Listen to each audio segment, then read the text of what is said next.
Hi everyone, Courtney Grunel is back here again. Hopefully I can finish talking about my classic Fear Street book collection that I have. Of course, I do have some of the relaunch books and the newer ones, but the movies that came out made me nostalgic to talk about my collection again. So I've been talking about the classic Fear Street lineup that ended in early 1998, I think. So I'm wearing my prom queen shirt again. So I did order some new shirts from TeePublic, some new Fear Street shirts. So I will wear those in future videos, whether I'm talking about my books or something else. But so hopefully I can get the rest of my Fear Street collection talked about in the allotted time that I have to make my videos. So I was talking about how I had favorite books and then favorite covers. So these ones towards the end aren't necessarily bad covers or bad stories. They're just, ones I've talked about so far are just the ones that stay with me the most. So, okay. So from, I guess, just bouncing around from earliest to newest Fear Street ones. This is a book where I just ordered a shirt that has the cover on it. So, The Surprise Party. It's really nicely drawn. I like it. There's just so much green on it. I think that's kind of what throws me off. And the story is okay. It's not as memorable as some things. And plus, for a long time, I didn't have some of the first few Fear Street books. So the story doesn't really stay with me. The cover does a little bit more. So, but I do like the design of the creepy house in the Fear Street woods, so it's got the atmosphere, so I'll give it that. Next, I have Runaway, about a girl named Felicia who comes to Shadyside trying to escape her past, and what it is she's telekinetic, so she has these powers, and somebody knows her secret, and she comes to Shadyside to try to get away from her past, but somebody has caught up with her. So I like the cover. So it's really good. I mean, there's so much detail in it. She's got this jacket with fringe on it, and you can just see the fringe. I love Bill Schmidt covers. They're awesome. So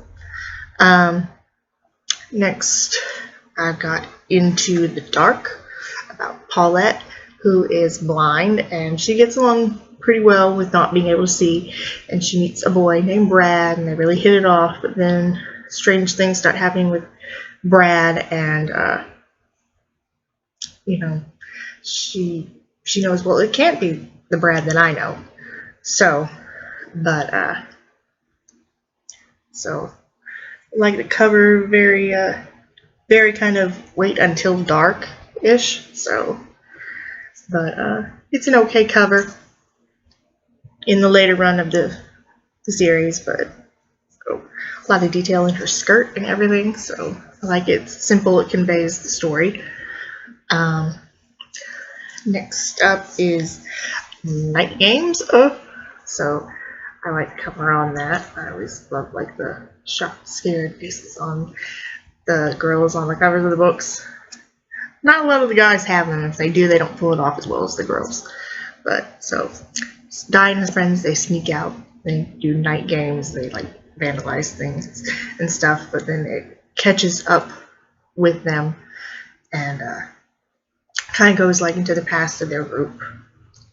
So, and there's a teacher involved. So they want to play a prank on the teacher with their night games. So I don't think they're ever in a cemetery. A long time. It took me a while to figure out where they were. I was beginning to think they were breaking into an airport or something. I don't know why I always thought that, but yeah. But still good detail. I mean, detail on that leather jacket. So one trilogy that I didn't talk about. It's not that it's a bad trilogy. It's just not one that I remember the most, because it was like in the later part of the Fear Street run, but it was the Fear Park Trilogy. So it's about Deirdre Bradley. Her father wants to build an amusement park on Fear Land. And the Bradley family tried to do this back in the 1930s, but a horrible accident happened, and they kept putting off building this amusement park. So now Deirdre's father is building this amusement park, but someone doesn't want it to stay open, and his name is Robin Fear, a descendant of the Fear family, but won't go too much into the story. It does kind of go to like the 1930s, and then it goes into modern day to tell more of the story. But so it's an okay trilogy. So it has a pretty good payoff, but I like the cover art though. So there was the first Scream, the loudest Scream, and then the last Scream. I would have called it the final Scream instead of the last Scream, but still. But so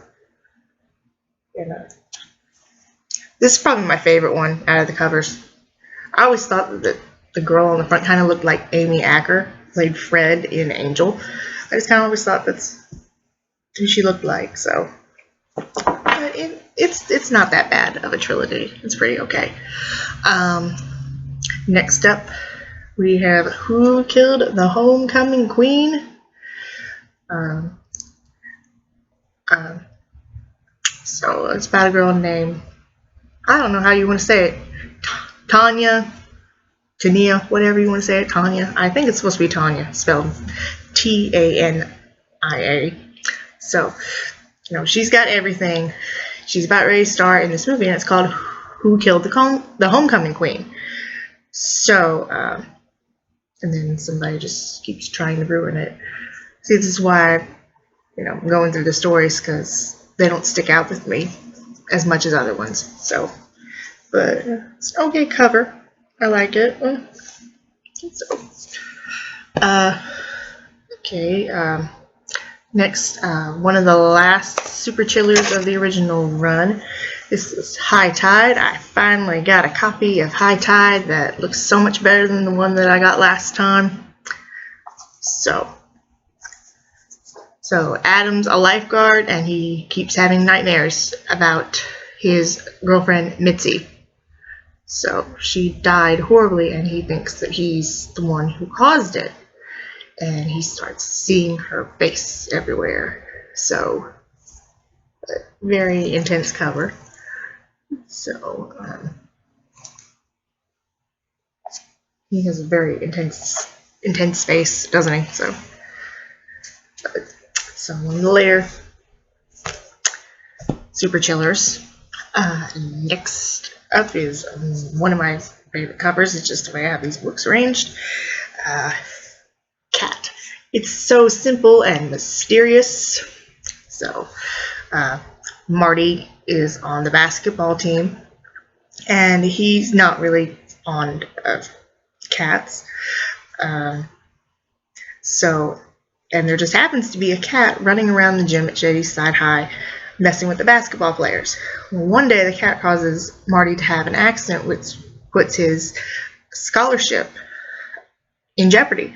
So the next time he sees the cat, a horrible accident happens, and the cat ends up getting killed. And they take him to student court and try to, say that he murdered the cat on purpose. Afterwards, Marty starts seeing the same cat everywhere, because cats have 9 lives. It's got one of those weird twists, but it's kind of easy to find out some of the twists ahead of time, but I just like this cover. So, cat. Next is The Rich Girl. So, and this one I talked about before. It's a little different. So, look how white that paper is. It's like white paper. So I ordered it. It came with the cover. It's a little bit shorter Then my normal size Fear Street books. You can see just that tiny little itty bitty inch hanging off the top. So it's a little bit shorter. It has the original cover on it, but you can tell on the back the type's kind of messed up. And like I said, it's blindingly white. So it was like made to print. But I have it, so that's all that matters. So Emma and her friend Sydney find a bag of money, and they decide they're going to bury it in the woods and then see if anybody claims it and then come back and get it. But Sydney ends up telling her boyfriend about the money. And of course, he wants the both of them to just take all the money for themselves. So a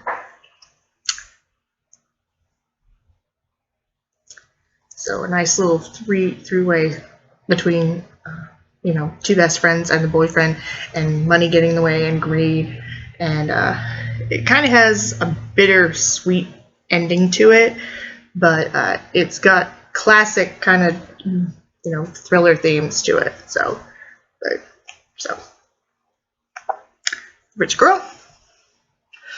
Then there's All Night Party. So Gretchen and her friends are going to Fear Island to throw a birthday party for their friend Cindy, and there also happens to be a killer on loose. So parties on Fear Island don't usually end very well. So there's that. Another Fear Street super chiller from like the mid part of the lineup, the Dead Lifeguard. So kind of almost like romance novel-y, isn't it? With the guy carrying the body of the female lifeguard. So, this didn't have Fear Street on it. You might think it was like some sort of romance novel. So, lifeguards at a country club start ending up dead.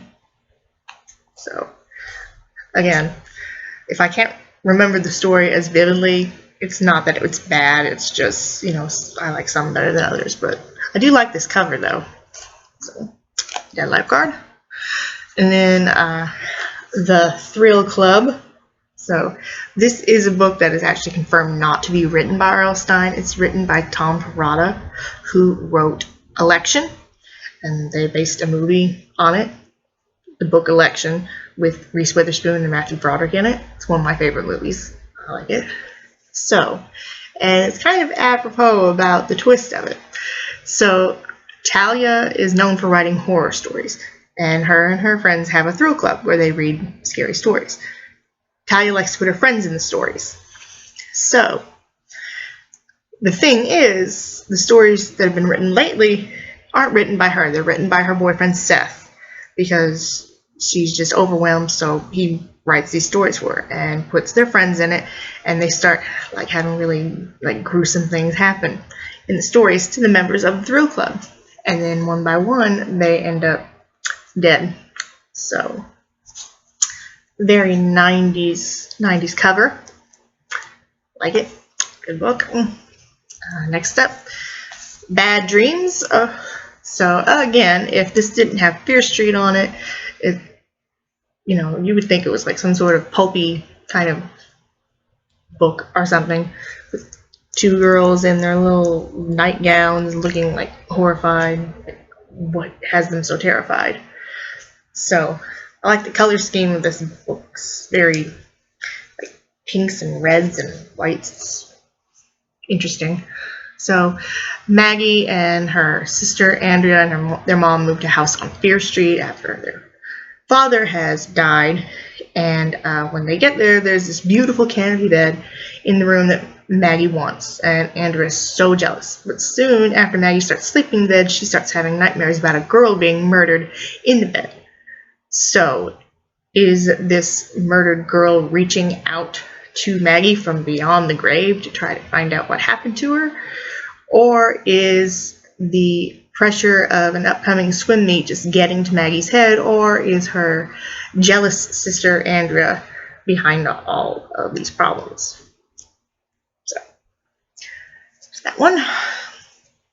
Next, we have the Dare. It's got a little bit of tape here on the front, but it's not that bad a condition. So, Dare, I just love like these surprised faces they have. So, like dull surprise, I guess. So Joanna Wise has a crush on Dennis Arthur and wants to be a part of his group of friends. And they're the cool kids. They get away with everything. But there's one teacher that doesn't let them get away with things. So a lot of students don't seem to like teachers at Shadyside High and always want to do bad things to them. So Dennis tries to dare Joanna to kill Mr. Northwood. So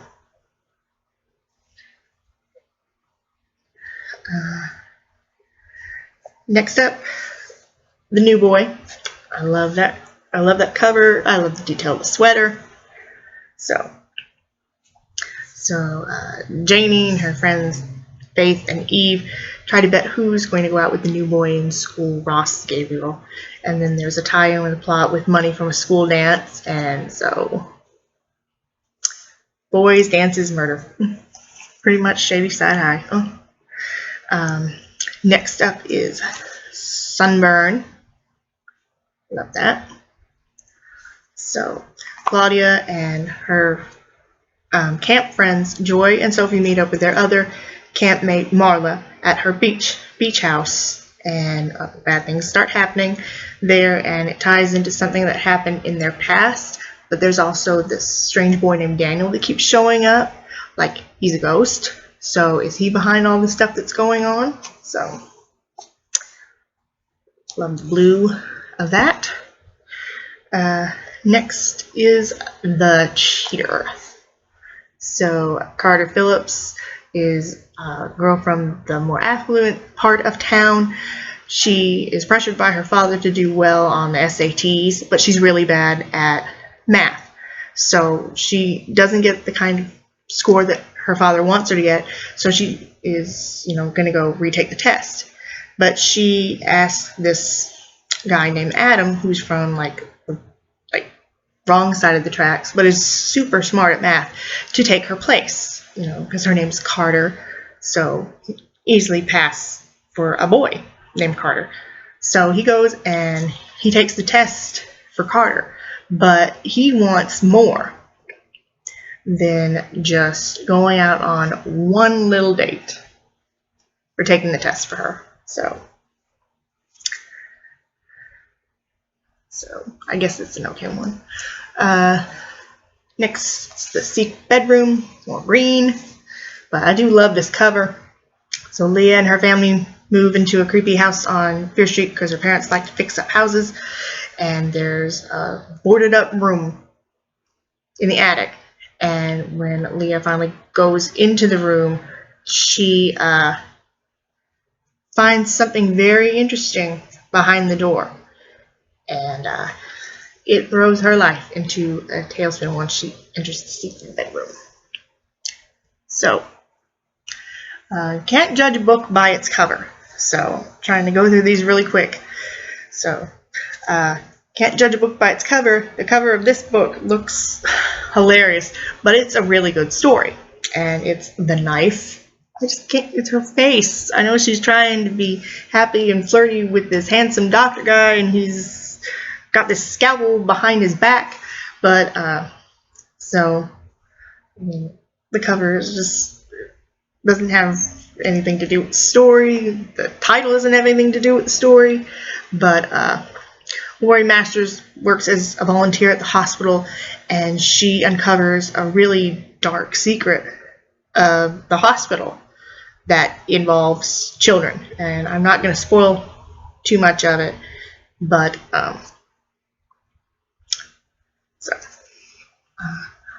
okay, the first Fear Street Super Chiller that ever came out, Party Summer.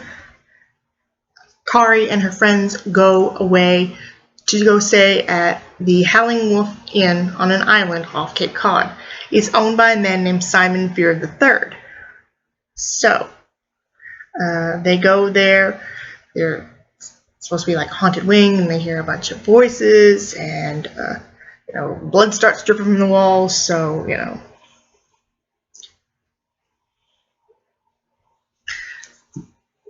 there we go. Next up, the fire game. So Jill and her friends end up accidentally starting a fire in a wastebasket at the school library.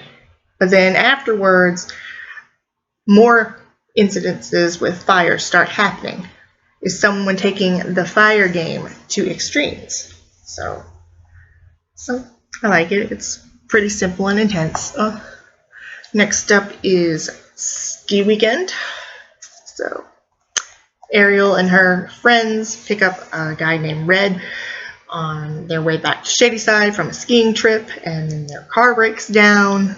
It's snowing like crazy, so they come across the ski lodge with this couple, and something seems a little off with them.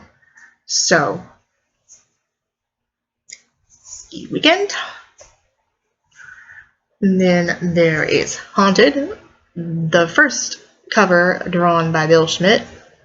So, Melissa hears that there's a prowler going around Fear Street, and he just sneaks into the houses and stuff. And one night she finds this young man in her room, and he says that he is a ghost, and he says that Melissa has killed him.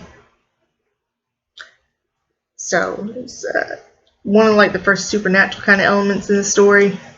So, and it's kind of got a weird ending, but still. And then there's the overnight. My cover is a little torn, but so Della and her friends, they go on an overnight trip to Fear Island without their teacher chaperone, and while they're there, they run into a young man who tries to like attack Della, and then she ends up killing him. So kind of like a I know what you did last summer kind of thing. So overnight. And then the last one, Missing, another one of those weird covers. So funny, but the story's actually pretty good. So Mark and his sister Cara have a party, and their parents aren't home, and then they wake up the next day and mom and dad still aren't home, and then the next day they're still not home. So their parents have gone missing. Where are they?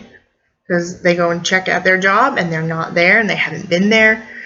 And then their weird cousin Roger is there, and then there's some stuff going on with like little like monkey skulls.